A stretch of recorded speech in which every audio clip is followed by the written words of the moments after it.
For these two tutorials I have been using Windows Mail and Word 2003. You might have Outlook Express, and you can extract in the same manner your address book. It is called Address Book in Outlook Express, and it is an identical export to a CSV file. Again, you might be using Word 2000.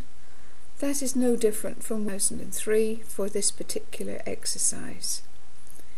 So we start off with opening Word, and we have in front of us a blank document. I have moved my address book into a folder called Tutorials for this exercise. So I'm going to open my file that I've extracted. File,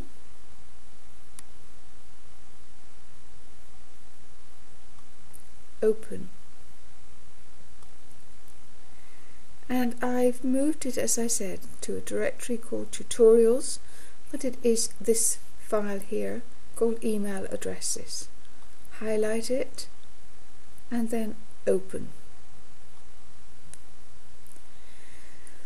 Now it looks pretty jumbled up and it's not an ideal format for an address book, but we're going to move this into a table format. The first thing we do is to select the text so that the program knows what text we are dealing with. So we click on Edit, select All. Notice there is a shortcut for this with Control A. Now our text is highlighted, what we want to do with it. We would like to see it in a table format. So click on the word Table, and we want to convert the text to a table. Now you will notice here, we're going to read this stream fairly carefully, that it is sorted into 4 columns. It's pretty clever. It recognises that there are four columns. It also recognises that I have 23 entries there. There is the option to fit the column width, to auto-fit the column width. I am going to auto-fit it to the contents. So the largest content within each column is going to determine the size of my column. I'm going to click on that one. The rest of the information you can leave as is, and I'm going to select OK. It's still highlighted, so I'm going to click somewhere else to make sure that you can see what I've got. The header row of the name, email addresses, home number and mobile phone have occurred on the top, so that's rather nice.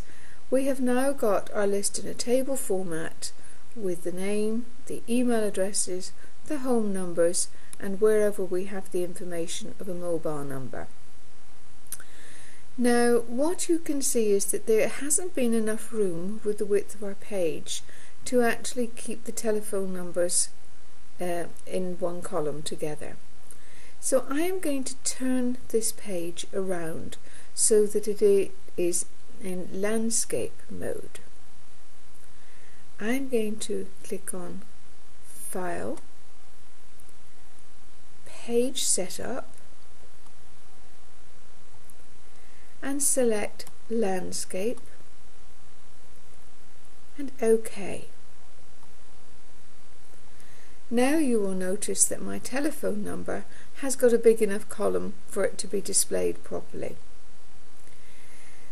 We can sort this. We have, in fact, because we've extracted it in alphabetic order, they are in alphabetic order of the name, but we can make sure that it is sorted if we add telephone numbers at a later stage to it.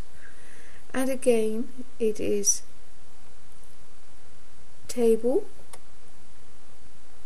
Select. So I'm going to select the whole table, select the table, my table, select table. I can now click on table and sort. I have got it sorted by column 1, but if I select that I have a header row, my header titles will appear in the sort by. So now you will see I can sort by name or email address or phone numbers. I'm going to select sort on name, and I have the option of ascending or descending. I've ticked the descending so that you can see that my table will be sorted. Click OK, and you will see Skype comes at the top of my list and Dell comes at the bottom of my list. If I go to table again, table, sort, this time I want it in ascending order. I have a header row and I wanted it sorted by the name. I click OK. And here we have my list. So all you have to do now is to print this list, and you will find that you have a good reference to take around with you of all your email addresses in alphabetic order, with any phone numbers and mobile numbers that you have stored against them. Hope you've enjoyed this tutorial.